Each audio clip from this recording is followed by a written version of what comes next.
Hello and welcome to another Tech Campus Coffee Live webinar. This is an opportunity for you to learn about career paths at Tech directly from professionals in your field. We'll be speaking to technical representatives from a variety of fields at Tech, and they'll share why they enjoy what they do.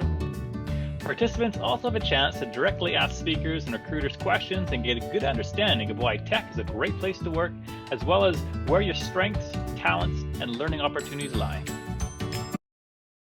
We'll move over to introducing our speakers today, and then we'll jump into some questions. Again, I will encourage you use the chat if you're. We want to make sure that we tailor this conversation to things that you guys want to learn about. So feel free to either type it in the chat or, like Masaki said, put your hand up, your high five, however you want to refer to it, to be able to ask your question if you're interested in turning on your mic. You can certainly do that as well. If there are like a ton of questions, I just want to warn you guys that maybe what we'll do is if you have a hand up and you want to ask a question, maybe we'll do, if there's several people with that, just one question at a time. If it's not too crazy, then yeah, several questions are fine. And if you have a couple that you want any burning questions you want to know about. Okay, and then so first off, let's get to the intro. So with us today, we have Stephen Barnhart. He's the automation specialist at our Line Creek operations. And I'll do through both intros, and then I'll get into you guys to maybe explain a little bit more about yourselves. Then we also have Patrick McGee. Patrick, what's your, oh, there we go, Senior Technology Specialist. I was like, what is the new role at Line Creek Operations? So maybe what let's do, how about we start with you, Stephen? If you could maybe give us a little bit more detail about your job, what you do, and yeah, how did you get to where you are today? Loaded question. So yeah, I'm Steve Barnhart. I'm with Teck Digital Systems, our OT processing team. With OT processing, I do HMI programming, PLC programming, some historian work, some instrumentation and process-related troubleshooting. I also do some project design assistance and review and some small-scale project management.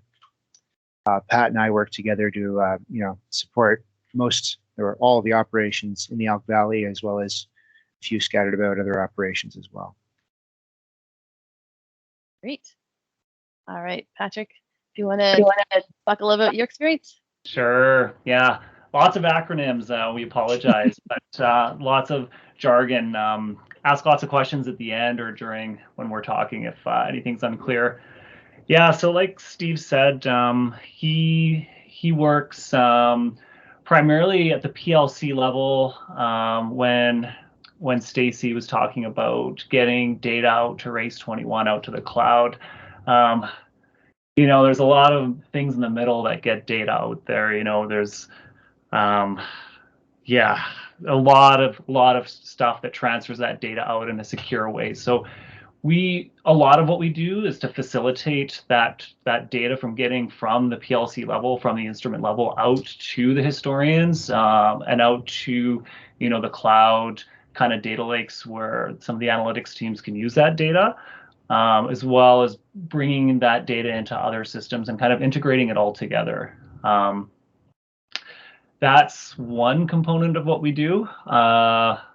I could go on for a really long time, but that seems to be where a lot of my work is focused lately, so I'll kind of leave it at that. I mean, I guess the core responsibility of our group is to kind of keep the OT systems running. So, the computers and the servers and whatnot that run the plants, that keep the plants moving 24/7, 365. Keeping those systems up and going all the time is probably, I would say, the core responsibility. And then, of course, a million other projects coming down the pipe and new operations opening up, water projects, 2 or 3 new water operation plants. Yeah, tons. Exciting time to be at Tech. Definitely. And then I guess in terms of, Stephen, I know that you and I haven't had a chance to actually formally meet prior to this, I don't think, but maybe talk to me a little bit how long you've been with Tech, what brought you here, why did you choose to move into the mining world? So I started off in more or less automation consulting in a previous life here. And I grew up in Ontario and spent a lot of time in Northern Ontario in the Sudbury mining area there.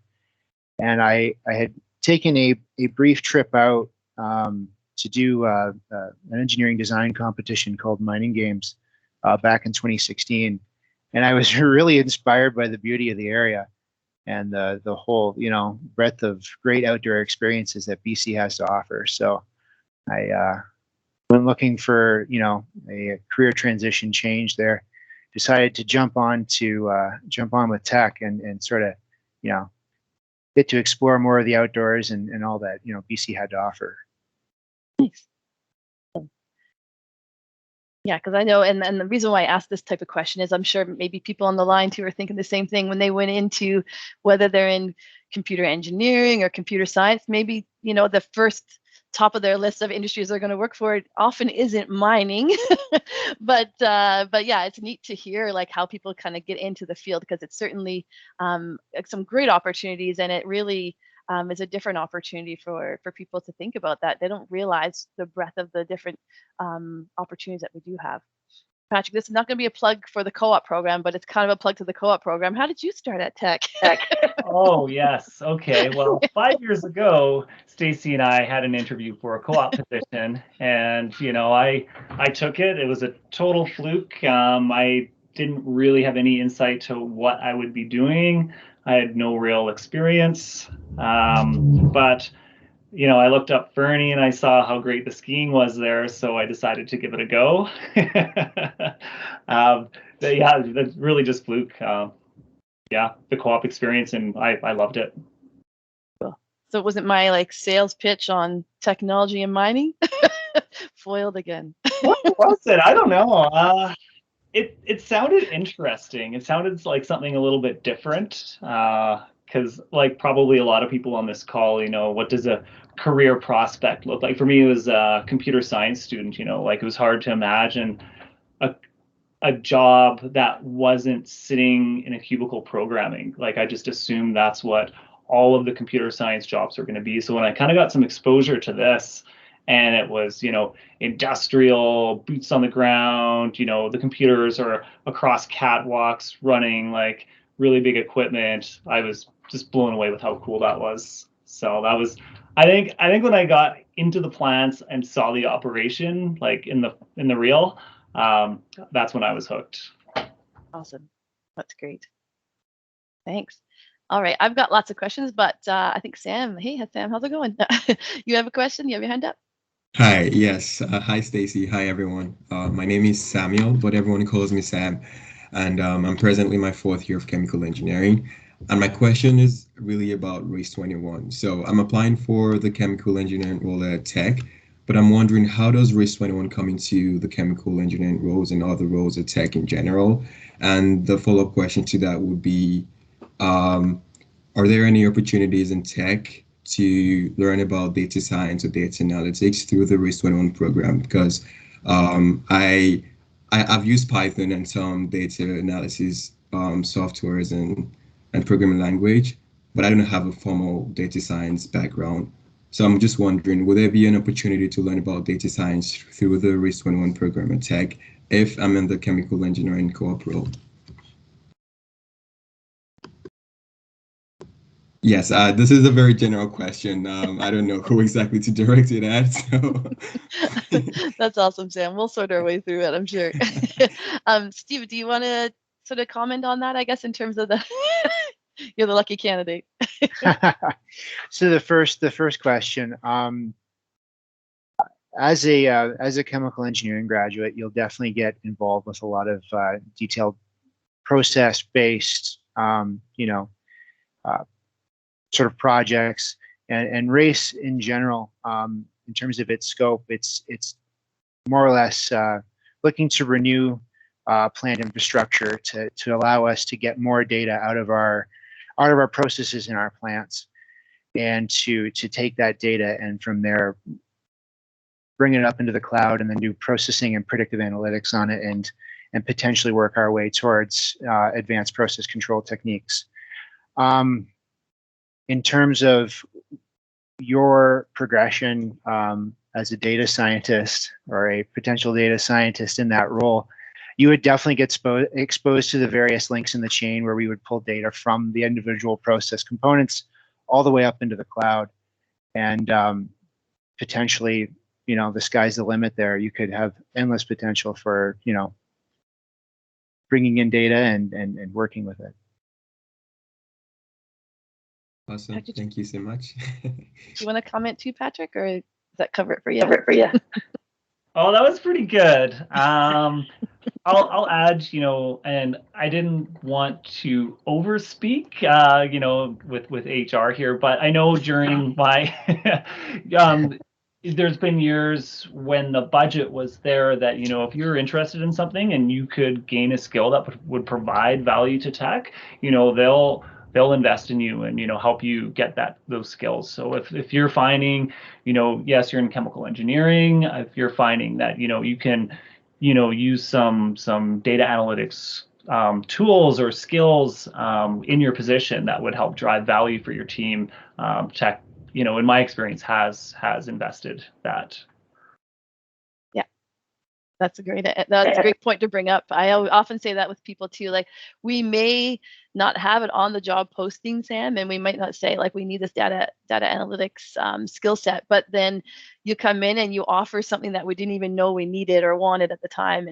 And similar to what both Patrick and Steve have said is that these race projects they sort of bleed into all the different departments. So whether you're working in mining engineering, mechanical engineering, process engineering, there's projects that are happening at any given space where we're managing a lot of data. We're doing automation projects. There's lots of projects that you can certainly get your hands on that you'll get some exposure to sort of race style projects or technologies that are rolling out within the operations. So inevitably, yeah, you'll get some insight knowledge on that area. And if you're interested in the area, there's usually a list of projects longer than we can ever handle. So you'll probably get something that's, of interest for you, kind of thing.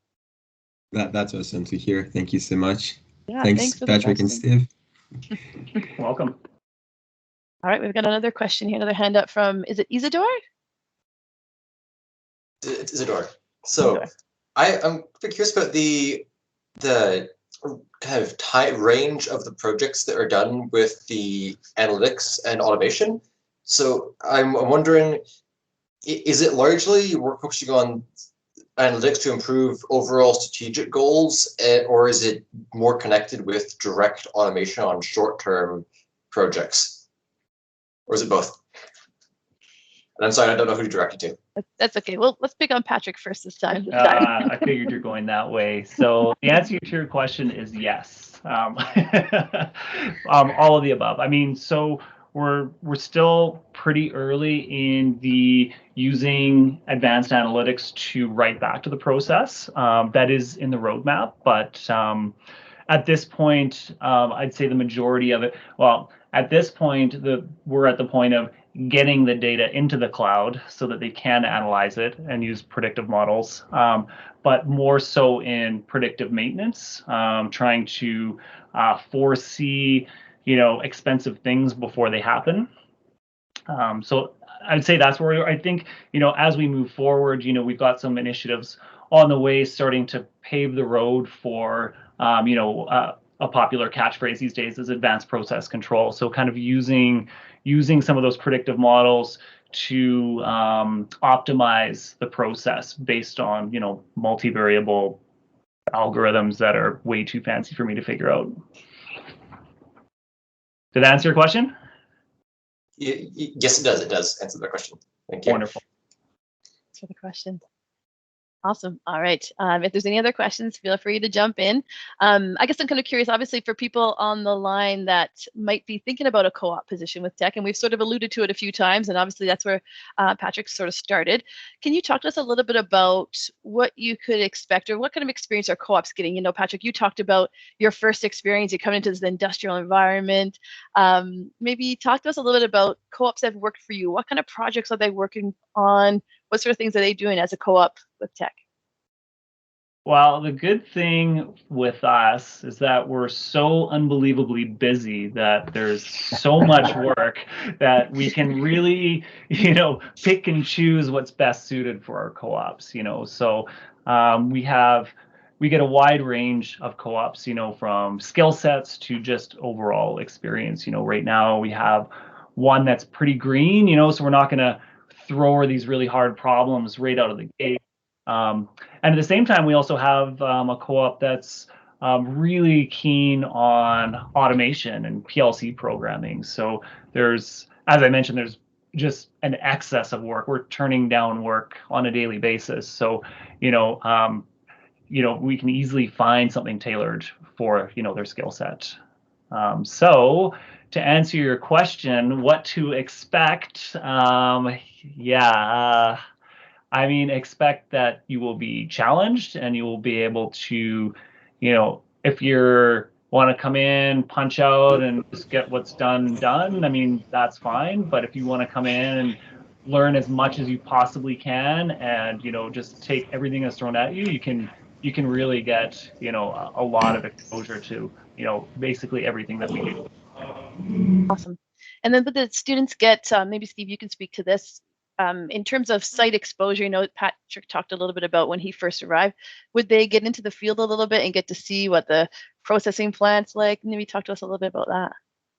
Oh, absolutely. We like to kick things off with a generous tour when we get new students.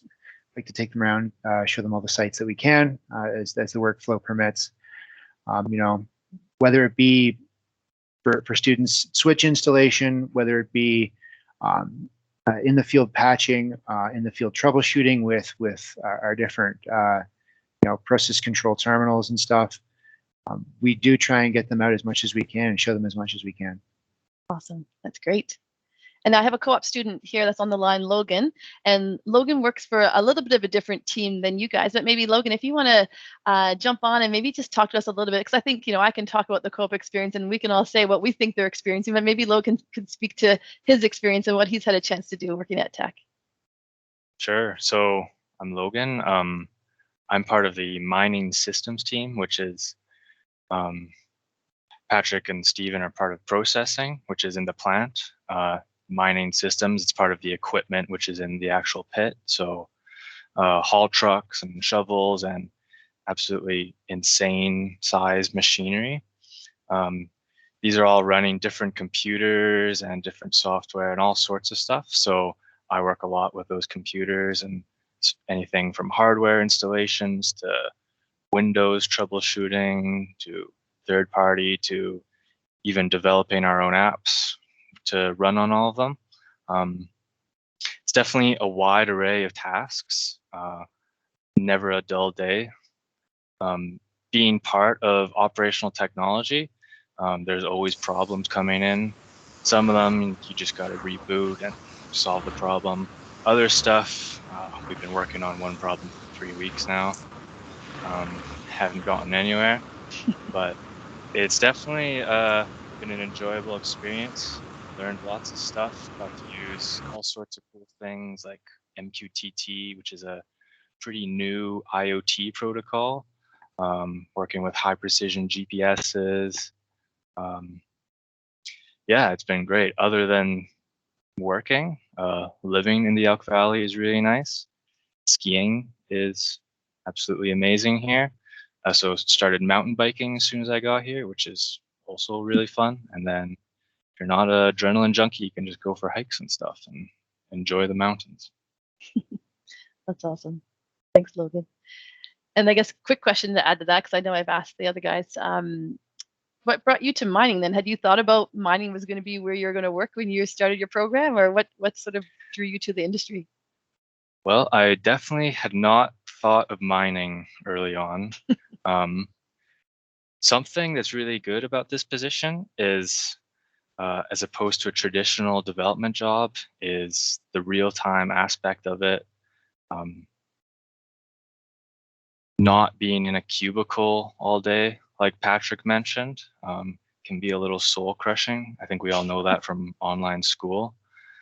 Actually going to the site, I got to ride in a shovel, which was really fun. Those things are 3 stories tall and absolutely rip through mountains.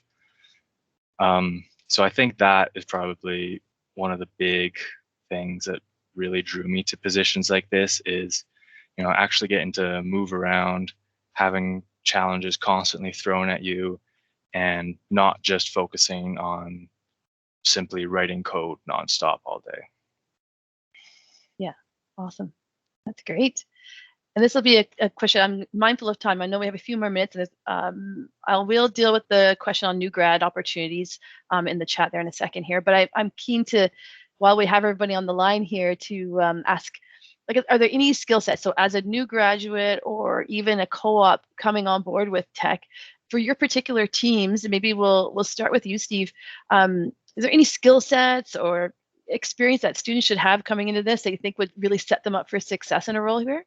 Absolutely. Any experience that you can get in heavy industry or in a production environment or in a commercial environment possible is best. Like anything around moving equipment, anything around hazardous locations, anything where you're exposed to work in the field will provide you valuable insight and help you sort of jump right into a role with us as quickly as possible. Make you feel a lot more at home. Yeah, that's a great point. How about for you, Patrick? Any thoughts on that? Yeah, I don't even look at any hard skills, to be honest. It's pretty unlikely that anybody doing a co-op position is going to be familiar with any of the technologies we use. So we pretty much expect that it's going to be brand new for everybody coming in. I mean, there are a couple technologies that are taught in, the computer science program that I see again and again, like SQL is one that's common, just some basic scripting, PowerShell, Bash, stuff like that is useful. But yeah, I mean, at the end of the day, it's really just the ability to jump into something that's unknown and kind of, just have the brain to kind of pick it apart and figure it out. Extensive Google searches, brute force attempts to try and figure it out. Just that kind of, the ability to bang your head against the wall for hours until you finally get it. That kind of stuff. Awesome. Steve, this is a bit unconventional. You have a question? No, it's just sort of to riff off of Pat's point there. Like, you can't really teach a good attitude. So coming in with some soft skills and some willingness and some openness to like think outside the box and play well with others and sort of leverage any relationships you might have a chance to make in the role will really help you be successful and help you be successful not just here but for the rest of your life. Yeah, that's a great point. And Logan, did you have anything that you use on a daily basis or something that you feel has been served you well during your co-op term, skill-wise? I think the hard skill everyone should know would be basic networking. Yeah. Doesn't have to be anything advanced, Yeah. but some schools, they don't even require you to do a networks course. But just knowing what an IP address is, a subnet, how to remote onto something goes a long way, used almost every day. Awesome. That's a great point, Logan. Thanks for that. Great. So what we'll do, how about I make sure that we all know a little bit about the student opportunities that are coming up. I'd sort of briefly highlight at the beginning, want to make sure we circle back to that. And then if there's any other additional questions, feel free. I know there's a couple around new graduate positions, that sort of thing.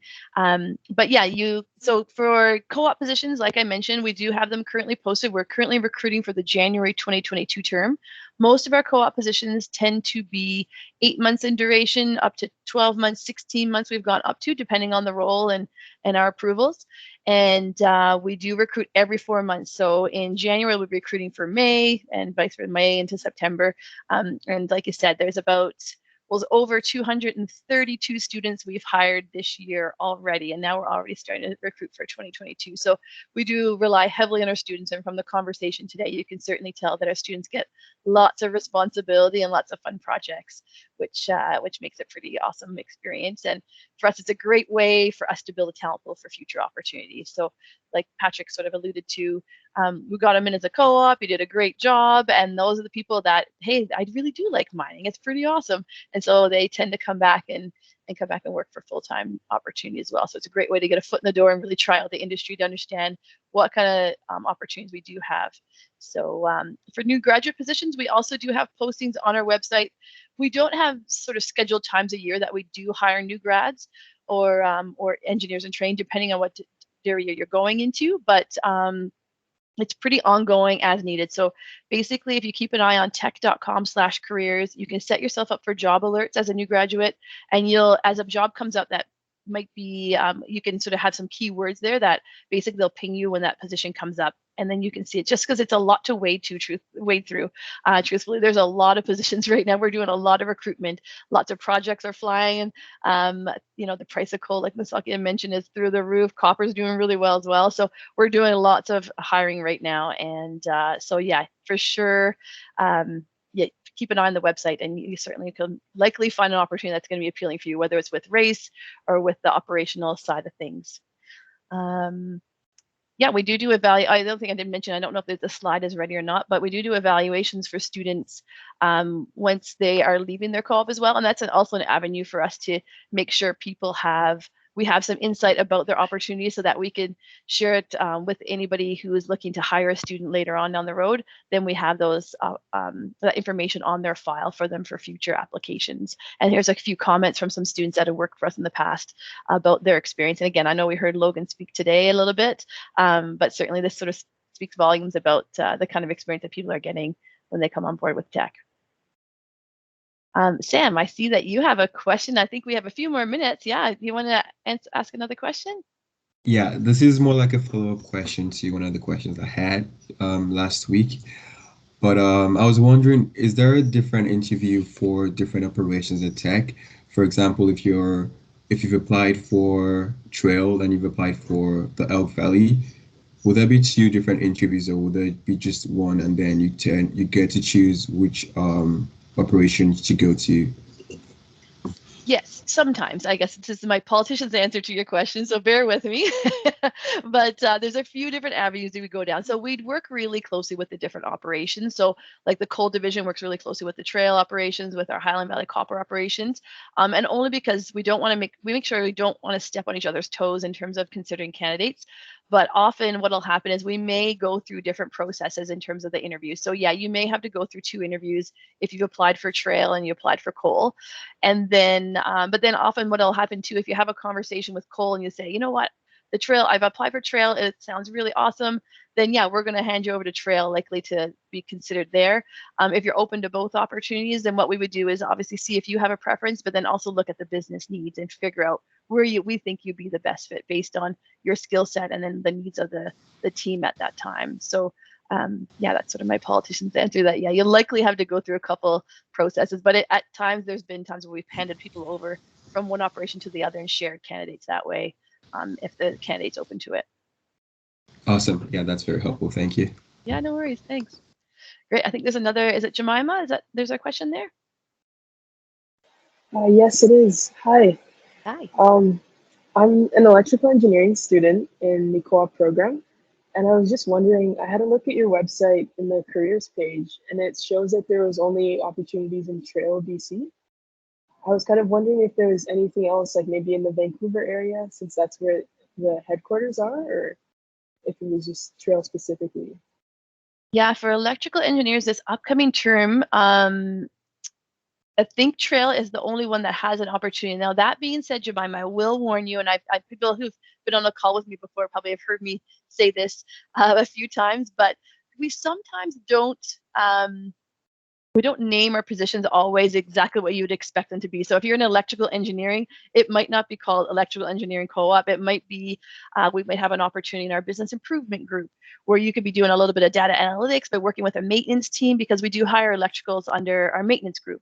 Or like for Steve's and Patrick's team, we also hire electrical engineers under the operational technology side of things. So it'd be under the digital systems group. So depending the direction you want to go in, we love to just like mess with people that way and just maybe not name it exactly what you think it would be. Or sometimes I'll pull people from a like electrical posting and put them into like the teams here with operational technology, because you get that experience to like PLCs and that sort of thing. So so that's my again, another politician's answer to your question, that just keep an eye and make sure you look through some of the posts that might sound a little bit different, where you're like, I'm not sure what they're looking for here, because it'll specify, like even on our maintenance posting, we can sometimes look at electrical engineers. But if you're looking for like a core electrical engineering role, I think at this point, Trail's the only one. We don't often have a lot of positions at our Vancouver office from the engineering standpoint. Like there's times when we hire 1 or 2, but it tends to be a little bit more senior level at the Vancouver office, because that's our corporate office. So really, I mean, and I would recommend that it's definitely nice as a student to really get that operational experience. So look to the operations to really have the bulk of those engineering roles anyway. All right, thanks so much. Yeah, thank you. All right, am I missing any questions there, Misaki? I'm not sure if there's anything else come up. Yeah, well, my hand is up. I'm not sure. I butcher names. I apologize in advance. Is it Ao Zhang? Yeah, feel free to unmute your mic and ask your question. Oh, I'm sorry. So yeah, it's Ocean, and I'm saying hello to Stacy. So actually, yeah, I think we've met before, right? I think so. 2019, and actually, I use my English name Austin. Yeah, I'm just like come to say hello to you, and good to see you again. Yeah. Yeah. Thanks for dropping in today. Yeah, and that was actually my first interview in Canada. Oh, really? Oh. Yeah. I could not like accept that offer because like some school arrangements there was conflicts. Yeah, I was kind of sorry for that. Yeah, but good to see you again right now. Yeah, you too. Well, hopefully we'll see your application again soon. Yeah, I think I will definitely apply to some like technical roles. And also have a follow-up question, like, will there be like some coding problems for some software developer roles or data developer roles during the hiring process? Sure. If yeah, we do have some technical tests that we do run through depending on the role. But I know a lot of times for race, they do utilize some of the testing. There's some sort of personality type testing, and the only reason behind that is more just to target some areas where we want to discuss a little bit further. Like if you if there's something that you highlight in your test, like, oh, I don't love conflict in the workplace or whatever, then maybe we would ask you like, hey, can you provide us an example of a time when you had to deal with it or whatever it is. And then we also do a little bit of technical testing as well. So especially if the position requires a certain level of skill set, and that's for new graduate roles, or like professional roles, then we would put a little bit in the testing there to make sure your skill set sort of meet the requirements. Because it's hard to rank it in an interview process. Like between 1 and 10, how's your coding skills? Like, and that can be so subjective. So for us, it just helps us sort of zero in on that skill sets and where your strengths are. Okay, thank you very much. Yeah, you're welcome.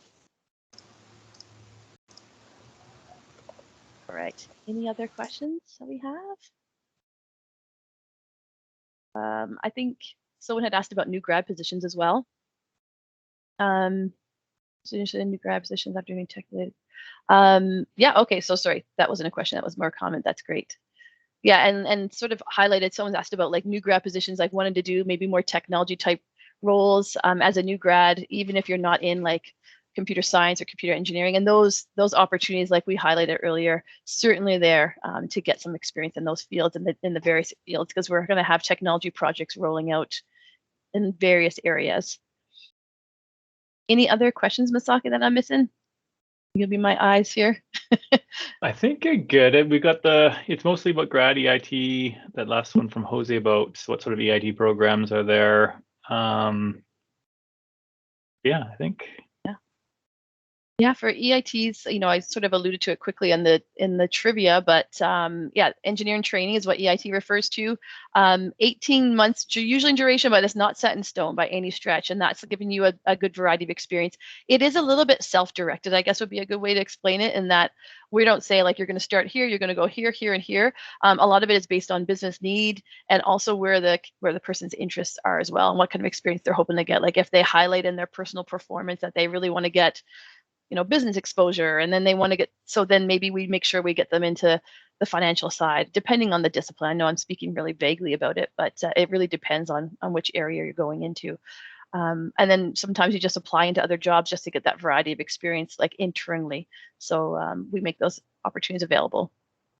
I see Sam's got his hand up, but before we go to Sam, I just want to say thank you to Patrick and Stephen and Logan for being our guests today. I learned a lot, and hopefully, and hope the students have as well. And thank you to all the students who've joined us.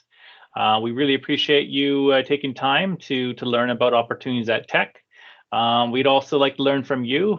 We have a feedback form we'd really appreciate you filling out. It helps us guide future campus coffees. Should we do more of them? And if we do, what particular topics? So you will receive that link through the chat, but also we'll spam you with, with that. So don't worry, you'll see it. But yeah, if you can fill that, that'd be much appreciated. Stacey and I are going to stick around to answer more questions. Yeah, so Sam, feel free to unmute your mic, unless I missed something, Stacey. Oh, you're good. Yeah. Oh yeah, thanks for letting me jump in again, because I know it's already past time. But my question basically is regarding the interview sessions, and just if you have any, because I know there was an interview tips session at the West Coast Career Fair last week, but I wasn't able to attend because of classes. But I don't know if this is an appropriate question to ask anyways, but I just wanted to see if if you have any sort of like tips and advice for the interview and how to hopefully stand out. Great. Yeah, well, I could speak about this for all day, so I will maybe give you a couple of little tidbits. But one of them is, yeah, I mean, the way that we interview, we try and give you an opportunity to really put your best foot forward and keep it really comfortable. So I guess be yourself. And I know that sounds a little bit cliche, but certainly making sure you feel comfortable. I always tell people, like, before you go into an interview, think about the experience you've already had and how you can pull out some relevant experience. So even if it has nothing to do with mining or nothing to do with the job you're applying for, there's always relevant experience that you can pull out of it. So maybe take that step back, think about the experience you've had thus far and what skills that you really could add value to the position that you're hoping to get with Teck, say, for example. And then always have a couple of good little questions in the prepared for the end of the interview. I think that always shows that someone's prepared and that they're really vested in the process and have an interest in the company. So it's nice to have just a couple of questions that you want to know about, like, how would I be successful in this role? What constitute a successful student, in your eyes, or that sort of thing. So just little things like that are always nice to come in, because I think it's also good insight for you into the team. Because I always tell people, go into an interview thinking, it's not just us evaluating you, but you also learning more about the company and making sure you understand you can make an educated decision on, is this somewhere I want to work, right? So it should be a two-way street that way, I guess. Awesome. Yeah, I think that's very helpful. Thank you so much. You're welcome, Sam. Yeah. And I guess like a follow-up question would be, just for anyone, would there be any technical part in the interview? Because I think you mentioned this last week when we in the session, but I just want to clarify that. Would there be any sort of like technical questions about the role in particular in the interview? Yes, there are some. So what'll often happen, so say for digital systems in particular, if someone's applying for like operational technology or some of our data analytics roles, what we would generally have is they might have an initial interview with myself or someone from our recruitment team, who is none of us are really going to jazzy with our technical knowledge. I'll tell you that right now. But we do know a little bit about a lot of the different roles. And then what we do is just try and figure out where to direct you from there. And then, like Patrick and I have done a ton of interviews together, where the second interview then would be with a hiring manager, and they would get into a little bit more of the technical and just get an understanding of where your skill set is. So that it just does vary depending on the role. If it's like for process engineering, for example, then I usually do full cycle. So I would do the interview, or someone from my team would do the interview, and then we would make decisions based on the interview. Because a lot of times it's really the fit for the team. And like Patrick had talked about earlier, it doesn't have to be hard skills that you have to have. It's a lot about, are you willing to take on some challenges? Are you open to learning? All those things we want to see come out in an interview process. Patrick, do you want to add to that? I know we've done a few together. I'll add. Yeah, we usually keep it pretty soft unless people are really wanting some hard skills that they have. Then we like to probe those and see if we can confirm or deny those claims. Awesome. Yeah, so if you put down that you're a network expert, expect some networking questions. Okay. Yeah. Okay. Good to know that. Thank you so much. Yeah, that's all the questions I have. Thank you so much for the session. I hope you enjoy the rest of your day. You too, Sam. Thanks. Thanks. Hi, Misaki. Hi, Stacy. Hey, how's it going? All good. Tuesdays I don't have classes, so when I saw like there's a campus copy, so yeah, so I showed up. So yeah, thank you for sharing this, sharing your views on the new grad positions. So yeah, so yeah. And hi, Patrick. I think I didn't met you. Yeah, I'm a former co-op student at Tech. So yeah. Oh, awesome. Nice to meet you. What department were you in? Actually, I worked for SciSport, like with Mark, and then with Raymond. Yeah, Awesome. with the processing engineering. Awesome. Yeah, I was missing, so yeah, I thought, yeah, today I have some time, so yeah, I'll show up. That's awesome. No, it's good to see you. Great. Perfect. Well, I think that's it for questions. Yeah. Well, thanks everybody for participating. Thanks for your questions. And yeah, we've got a session next week on mechanical engineering, and then from January to February next year, we're going to have a bunch of new sessions, which we'll post. And a lot of it's based off of your feedback. So the feedback link is in the chat. Like I said, you'll get an email about that. If you can fill out, much appreciated. Other than that, thank you everybody, and yeah, stay safe everybody. Yeah, and just a quick note before everyone drops off is that if you're looking for an opportunity with the Operational Technology Group for co-op, we don't have a specific opportunity for January, but we'll definitely anticipating some for May. So if you're thinking ahead, we'll have some spots with Patrick's team that if anyone's keen to work with that group, there'll be stuff coming up. Thanks again. All right, take care everybody.